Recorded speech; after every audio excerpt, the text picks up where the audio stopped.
اور نقصان میں پڑے ہوئے ہیں۔ یہی وجہ ہے کہ آج مسلمان ہر منزل اور ہر مرحلے پر پریشان نظر آتا ہے اور اپنے ظاہری سکون و آسائش کے لیے گناہوں کی انجام دہی پر اتر آتا ہے۔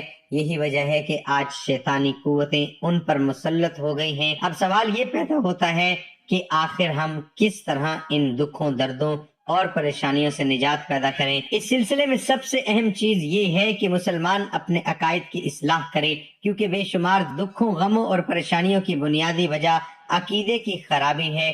کتنے ہی مسائل ایسے ہیں جو عقیدے کی نعمت سے محرومی کی بنا پر ہمارے لیے مصیبت بنے ہوئے ہیں، اور اکثر لوگ اس جانب سے بے توجہ ہیں۔ صحیح عقیدہ دین اسلام کی بنیاد ہے اور ملت اسلامیہ کی اساس اسی پر قائم ہے، اور انسان کے تمام اقوال و افعال اسی وقت صحیح اور بارگاہ الہی میں قبول ہوں گے جب اس کا عقیدہ صحیح اور درست ہوگا۔ سورۃ نحل کی 36ویں آیت میں ارشاد رب العزت ہوتا ہے، اور یقیناً ہم نے ہر امت میں ایک رسول بھیجا ہے کہ تم لوگ اللہ کی عبادت کرو اور طاغوت سے اجتناب کرو۔ پھر ان میں بعض کو خدا نے ہدایت دے دی اور بعض پر گمراہی ثابت ہو گئی۔ تو اب تم لوگ روئے زمین پر سیر کرو اور دیکھو کہ تکذیب کرنے والوں کا انجام کیا ہوتا ہے۔ اگر انسان چاہتا ہے کہ وہ غم و علم اور پریشانیوں سے نجات حاصل کرے تو اسے چاہیے کہ تقوی الہی اختیار کرے، اور جس شخص کو تقوی کی عظیم نعمت حاصل ہو جائے گی وہ ہم اور پریشانیوں سے بڑی آسانی سے چھٹکارا حاصل کر سکتا ہے، اور خدا اس کے لیے ایسا نہیں ہے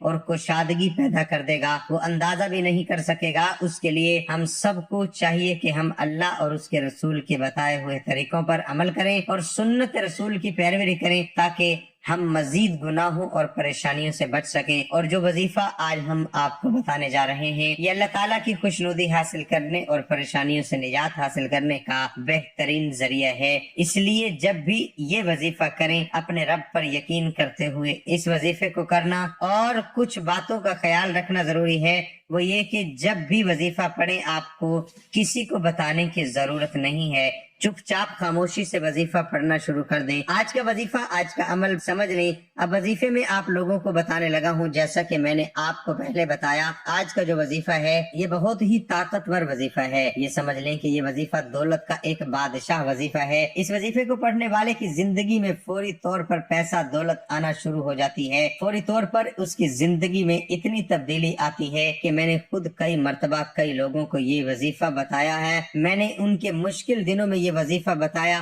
ابھی وظیفہ ختم نہیں ہوتا اور ان کی حاجت پوری ہو جاتی ہے، ان کی مراد پوری ہو جاتی ہے۔ اب وظیفے کو سمجھ لیں، جب بھی آپ کو وقت ملے آپ سکون سے بیٹھ جائیں، چاہے کوئی بھی دن ہو، کوئی بھی جگہ ہو، کوئی بھی وقت ہو، سکون سے بیٹھ کر آپ لوگوں کو سب سے پہلے پڑھنا کیا ہے؟ اعوذ باللہ من الشیطان الرجیم ایک مرتبہ، اور ایک ہی مرتبہ آپ کو بسم اللہ الرحمن الرحیم پڑھ لینا ہے۔ جب ایک مرتبہ اعوذ باللہ من الشیطان الرجیم پڑھ لیں، ایک مرتبہ بسم اللہ الرحمن الرحیم پڑھ لیں، تو میرے بھائیوں میری بہنوں، آج کا جو عمل ہے، آج کا جو وظیفہ ہے، وہ 3-4 چھوٹے چھوٹے وظائف ملا کر پڑھنے ہیں اور پورا ایک عمل کرنا ہے۔ یہ عمل بہت آسان سا عمل ہے کہ چھوٹا بچہ بھی یہ عمل کر لے گا، اتنا آسان ہے۔ تو آپ لوگوں کو بالکل پریشان نہیں ہونا، ہر بات ہر چیز آپ کو تسلی طور پر میں سمجھاؤں گا۔ آپ نے ایک مرتبہ اعوذ باللہ من الشیطان الرجیم پڑھ لیا، ایک مرتبہ بسم اللہ الرحمن الرحیم پڑھ لیا،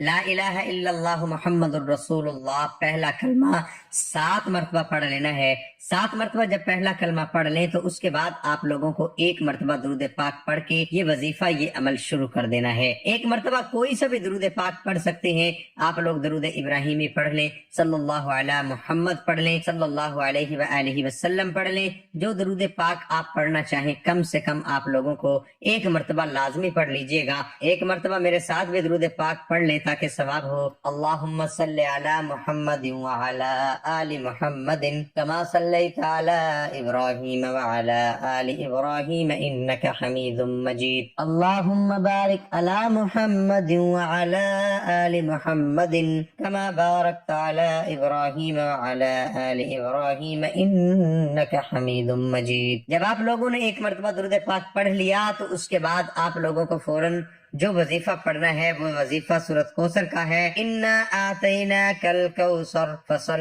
لربک وانحر ان شانئک هو الابتر۔ آپ نے جب ایک مرتبہ درود پاک پڑھ لیا تو اس کے بعد آپ فوراً 7 مرتبہ سورۃ کوثر پڑھنی ہے۔ اب جب سورۃ کوثر پڑھ لیں تو اس کے فوراً بعد آج کا جو عمل ہے اس میں ایک اور وظیفہ آپ کو شامل کرنا ہے، جس طرح میں نے بتایا کہ 3-4 وظائف ملا کر پڑھنے ہیں۔ جب سورۃ کوثر 7 مرتبہ پڑھ لیں تو اس کے بعد آپ لوگوں کو اب جو وظیفہ پڑھنا ہے وہ یہ ہے کہ اللہ اکبر اللہ اکبر اللہ اکبر۔ اسی طرح یہ اللہ اکبر کا وظیفہ آپ لوگوں کو پڑھ لینا ہے۔ اس وظیفے کو آپ صرف 7 مرتبہ آپ لوگوں کو پڑھنا ہے۔ جب 7 مرتبہ مکمل ہو جائے تو اس کے بعد 1 مرتبہ بسم اللہ الرحمن الرحیم سب سے آخر میں جب آپ لوگ یہ وظیفہ پڑھو گے تو اس کے بعد آپ لوگوں کا جو پڑھنے کا عمل ہے وہ مکمل ہو جائے گا۔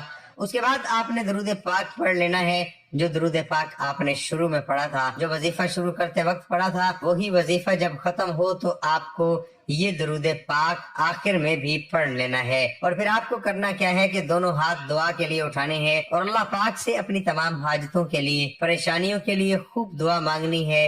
جتنی آپ کی حاجت ہو، مراد ہو، اس کے لیے اللہ پاک سے خوب رو رو کر گڑ گڑا کر دعا مانگیے گا۔ اللہ پاک ضرور کرم فرمائیں گے اور انشاءاللہ وہ بہت جلد آپ کی تمام پریشانیوں کو ختم کر دیں گے انشاءاللہ۔